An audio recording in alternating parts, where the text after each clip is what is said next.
कुशा जल से अभिषेक करने पर रोगों की निवृत्ति हो जाती है, दुख समाप्त हो जाते हैं। कुशा, पानी में कुशा डालिए और उस जल से भगवान महादेव का अभिषेक कीजिए, इससे दुखों से छुटकारा मिल जाता है, टेंशन दूर हो जाता है। जिसको क्या बोलेंगे हम एक अच्छी सी भाषा में, चिंता, व्यक्ति चिंता मुक्त हो जाता है। और चिंता इतनी खतरनाक है, चिता से चिंता खतरनाक है। चिता से चिंता बढ़कर है, नर को निर्जीव बनाती है, मुर्दे को चिता जलाती है, जिंदे को चिंता खाती है। तो भगवान शिव की जो कृपा है वो चिंता को भी चिंतन में बदल देती है। तो आप कोसा के जल से भगवान को अभिषेक करते हैं तो इससे चिंताओं की निवृत्ति हो जाती है, दुखों की निवृत्ति हो जाती है, रोगों की निवृत्ति हो जाती है।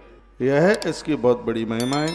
अगली बात निवेदन करूंगा, नंबर 4, मैं ऐसे लगभग आपके बीच में कुछ पॉइंट रख रहा हूँ। नंबर 4, गन्ने के रस से भगवान महादेव अति प्रसन्न होते हैं। लक्ष्मी प्राप्ति के लिए शुक्रवार के दिन भगवान शिव का अभिषेक की, धन आवेगा, पैसा आवेगा।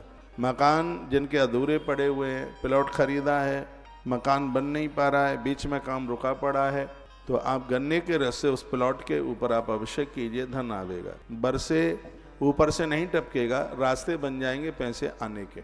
अगली बात मैं आपको निवेदन कर रहा हूँ, सुनिए। गन्ने के रस से अभिषेक करने से लक्ष्मी की वृद्धि होती है घर, यानी पैसा तो आने के लिए और भी व्यवस्थाएं, गलत जगह पर धन खर्च नहीं होता। यह इतनी बड़ी महिमा गन्ने के रस के, इसको इक्षु रस कहते हैं संस्कृत में। तो इससे भगवान महादेव का महारुद्राभिषेक किया जाता है।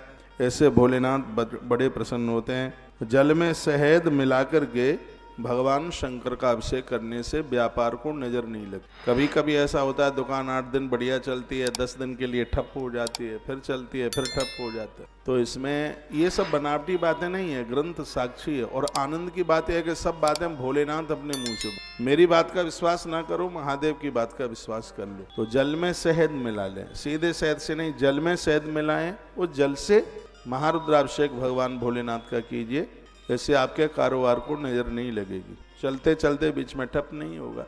यह इसकी बहुत बड़ी महिमा है। तत्पश्चात सरसों के तेल से अभिषेक करने पर रोग समाप्त होते हैं। पीली सरसों से अभिषेक करने पर दुश्मन समाप्त होते हैं। पीली सरसों देखी है आपने? हमने देखी है। उसका तेल निकाला जाए, यदि कोई दुश्मन परेशान करता है, काबू में आ नहीं रहा है कैसे भी, वो मरेगा नहीं, लेकिन उसके जो गलत विचार हैं वो अच्छे विचारों में परिवर्तित। ऐसा नहीं कि मैंने यहाँ से कह दिया पीले सरसों के तेल से आप अभिषेक करें, फिर शिवरात्रि पर वृंदावन आए और आप कहें कि पड़ोसी तो मरा ही नहीं। किसी को मारने वाली बात तो मैं यहाँ से कहूँगा ही नहीं। तो उसके अंदर जो गलत विचार हैं उनकी मृत्यु हो जाएगी, उनमें परिवर्तन हो जाएगा। तो यह बड़ी अद्भुत बात कही गई है। तो इस तरीके से यदि हम भगवान शिव का अभिषेक करते हैं, रुद्राभिषेक करते हैं, तो भगवान महादेव बहुत बड़ी कृपा करते हैं।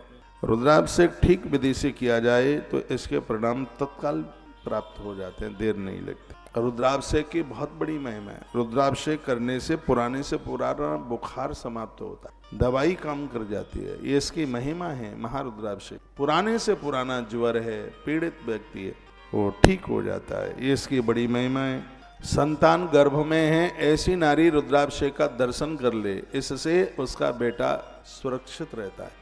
रुद्राभिषेक का इतना बड़ा महत्व है। इस ग्रंथ में बड़ी अद्भुत बात कही है। आप मंदिर में जाते हैं, आप रुद्राभिषेक नहीं कर सकते, 2 काम कर लें, व्यक्ति मुक्ति को, मोक्ष को, आनंद को प्राप्त होता है। एक है दर्शन और एक है परिक्रमा। बाहर से दोनों कर लीजिए, आनंद हो जाएगा। दर्शन कर लें और बाहर से प्रदक्षिणा कर लें। ध्यान रखें, पिंडी के पास से महादेव की परिक्रमा करते हैं तो आधी परिक्रमा लगती है, जलेरी को नहीं लांगा जाता। और बाहर मंदिर से आप परिक्रमा करते हैं, मंदिर के बाहर से, तो परिक्रमा पूरी की जाती है।